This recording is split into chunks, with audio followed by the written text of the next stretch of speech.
On the walls of caves tens of thousands of years old, ancient humans pressed their hands to the stone and blew paint around them. And when you count those handprints, roughly 1 in 10 is a left hand. Now look around a room today.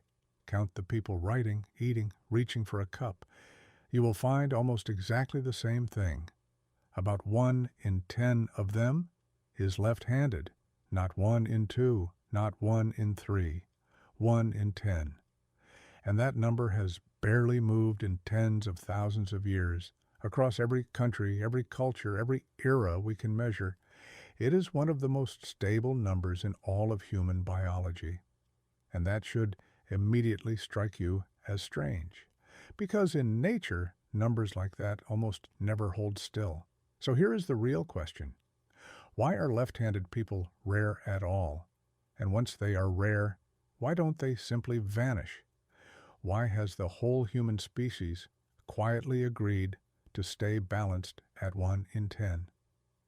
The first thing to understand is that being left-handed is not a habit. It is not a choice, and it is not something you learn.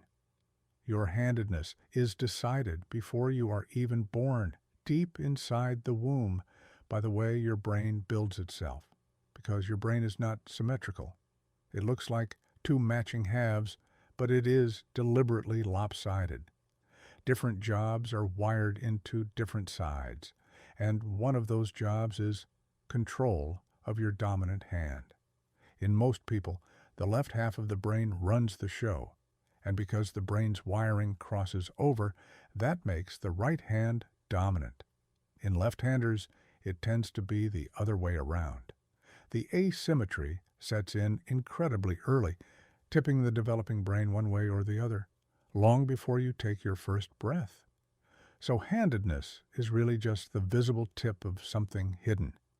It is the outward sign of which way your brain leaned as it formed, which is why, for all of history, no one could ever truly force it to change. For centuries, people believed left was wrong. The very word sinister comes from the Latin word for left. Children were slapped, tied, and shamed for using the wrong hand, forced to write with the right. And it almost never worked, because you cannot punish away the shape of a brain. You can bully the hand. You cannot move the wiring underneath it, which brings us back to the puzzle. If handedness is written into the brain, and if right-handers so overwhelmingly dominate, then here is what should happen. Evolution should have picked a side. It usually does. Think about it. When a trait gives an advantage, it tends to spread until nearly everyone has it. When a trait is useless or harmful, it tends to fade until almost no one does. Traits drift toward 0 or toward 100%. They do not usually get stuck, perfectly balanced at exactly 1 in 10, and stay there for 40,000 years. But left-handedness does.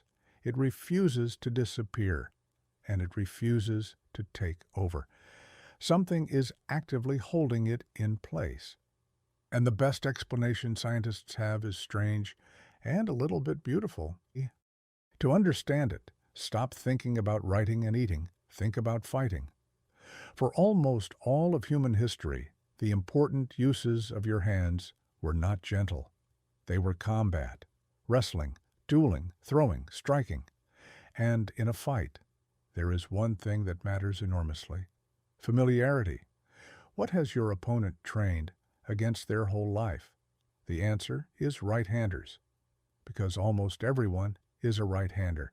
Every punch you have learned to slip, every move you have practiced defending comes at you from the same direction over and over. Your instincts are tuned to a right-handed world. And then a left-hander steps in front of you. Suddenly, everything is mirrored. The attacks come from the wrong side. Your instincts, sharpened against thousands of right-handers, are subtly, dangerously wrong.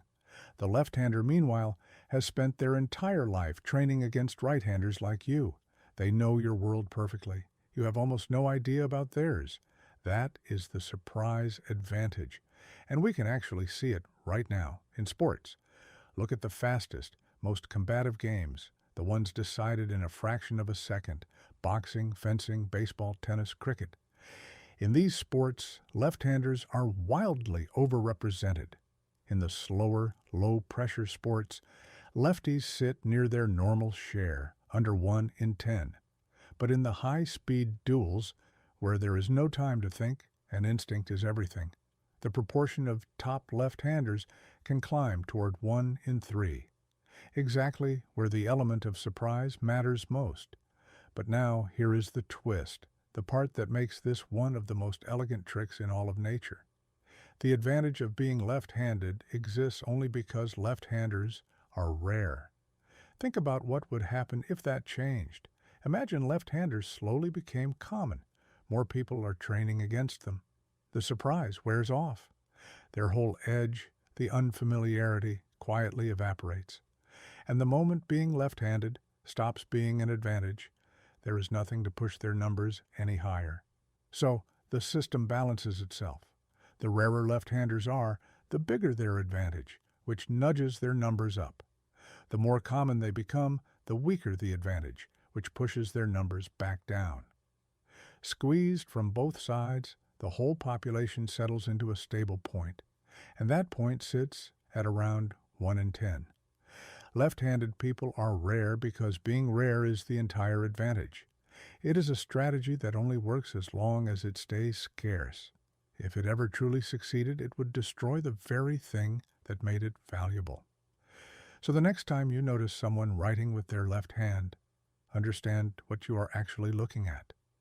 Not a quirk, not a mistake that history tried and failed to erase. You are looking at a living piece of evolutionary game theory, a balance struck before any of us were born and held for longer than we have had cities or writing or farms. A rare hand, kept rare by the exact rules that make it valuable. 1 in 10. Still, after 40,000 years, holding perfectly steady.